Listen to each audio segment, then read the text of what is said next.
Ya, Salam saudara-saudara, senang bisa berjumpa lagi. Dan sebelum kita membaca dan merenungkan firman Tuhan, mari kita berdoa. Kami datang kepadamu ya Tuhan, memohon hikmat dan pengertian, supaya ketika kami membaca dan merenungkan firman-Mu, kami dapat memahami dengan baik, dan oleh kebenaran-Mu, hati dan iman kami semakin diteguhkan. Dalam nama Tuhan Yesus, kami berdoa. Amin. Pembacaan Alkitab dari kedua Korintus pasal 4 ayat 16. Sebab itu kami tidak tawar hati, tetapi meskipun manusia lahiriah kami semakin merosot, namun manusia batiniah kami dibaharui dari sehari ke sehari. Demikian kedua Korintus 4 ayat 16. Tema kita, jangan tawar hati.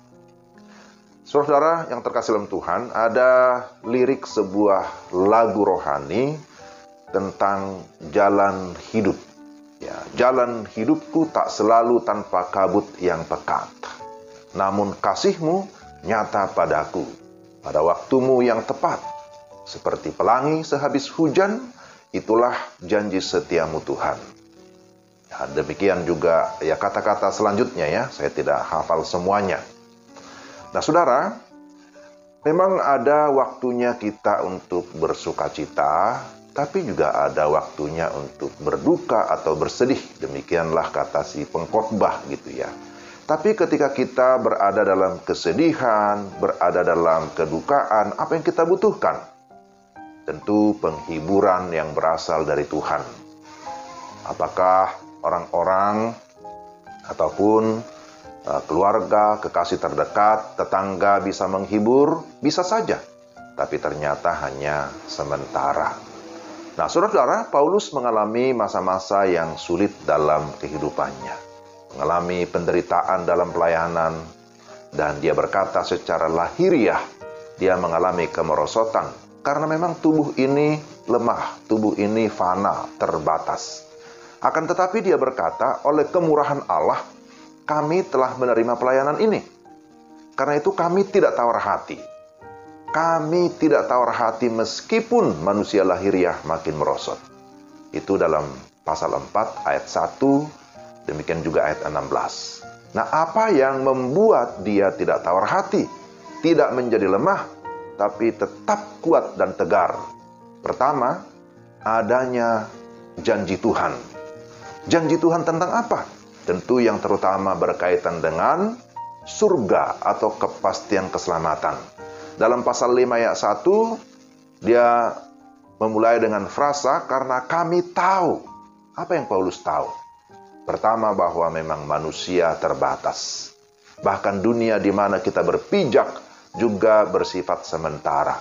Paulus tahu itu. Setiap kita juga harus sadar bahwa dunia ini bukanlah rumah kita yang kekal. Dan yang kedua, apa yang harus kita tahu? Bahwa manusia harus meninggalkan dunia ini. Dan harus siap untuk bongkar kemah. Kemah mengingatkan kita kepada Abraham, Musa, dan lain-lain dalam masa perjanjian lama. Mereka sering harus membongkar kemah. Jika sudah waktunya mereka pindah tempat. Dan dibutuhkan kesiapan untuk hal itu. Dan kemudian yang ketiga, Tuhan berjanji menyediakan tempat kediaman kekal di surga. Tempat itu bukan karya manusia, tetapi mahakarya Allah sendiri. Nah, Paulus mengingatkan saudara dan saya, bahwa memang betul, ketika kita hidup dalam dunia ini, disebutkan kita masih ada dalam kemah ini, kita banyak mengeluh karena ada banyak tekanan, penderitaan, tetapi itu hanya bersifat sementara. Lalu yang berikutnya, selain ada janji Tuhan berkaitan dengan surga atau kepastian keselamatan, juga ada jaminan dari Roh Kudus.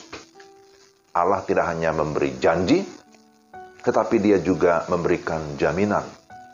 Jaminan bagi kita sebagai orang percaya adalah Roh Kudus. Bahwa Roh Kudus sudah dikaruniakan kepada kita. Dia mendiami hati kita, bahkan memenuhi kita dengan sukacita, dengan kekuatan, dengan penghiburan. Karena memang Roh Kudus disebut sebagai roh penghibur, Parakletos. Dia penolong yang sejati. Dialah juga menjadi pengajar yang sejati, yang memimpin kita agar kita senantiasa berada di dalam keteguhan iman dalam menjalani masa-masa yang sulit. Tanpa Roh Kudus, maka kita tidak akan berdaya dalam menjalani kehidupan ini. Roh Kuduslah yang memberikan kita kesiapan dalam menjalani semua proses kehidupan yang Tuhan izinkan terjadi dalam hidup kita.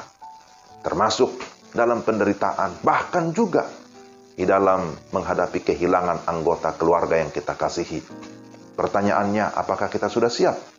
Saya sendiri secara pribadi tentu baru saja mengalami beberapa bulan yang lalu. Ada kesedihan? Ya, tetapi ada penghiburan dari Roh Kudus.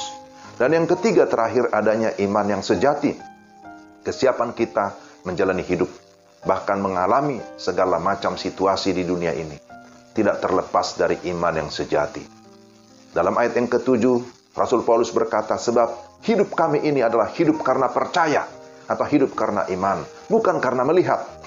Iman yang sejati bukan didasarkan pada penglihatan, bukan juga pada tanda-tanda mujizat, tetapi karena firman Tuhan yang hidup. Dan firman itulah yang menyelamatkan. Alkitab berkata, tidak seorang pun berkenan kepada Allah tanpa iman. Maka imanlah yang menuntun saudara dan saya kepada ketaatan, serta ketundukan kepada Tuhan. Sehingga pada akhirnya, kita pun dalam kesiapan akan datang menghadap Tuhan dalam kerajaannya yang kekal. Saudara-saudara, kiranya firman Tuhan hari ini, kebenaran firman Tuhan ini, menghiburkan kita, sehingga kita tidak menjadi tawar hati. Amin. Mari kita berdoa. Tuhan, terima kasih untuk firman-Mu hari ini, yang meneguhkan iman kami, bahwa kami memang mengalami kelemahan, keterbatasan, tetapi karena kami memiliki Tuhan yang hidup, kami memiliki Roh Kudus, kami memiliki iman, maka kami terus dipimpin menjalani kehidupan ini dengan keteguhan iman. Kami tidak menjadi tawar hati sekalipun dalam kesulitan. Terpujilah Engkau dalam nama Tuhan Yesus. Amin. Demikianlah renungan kita hari ini, saudara. Tuhan memberkati kita sekalian. Shalom.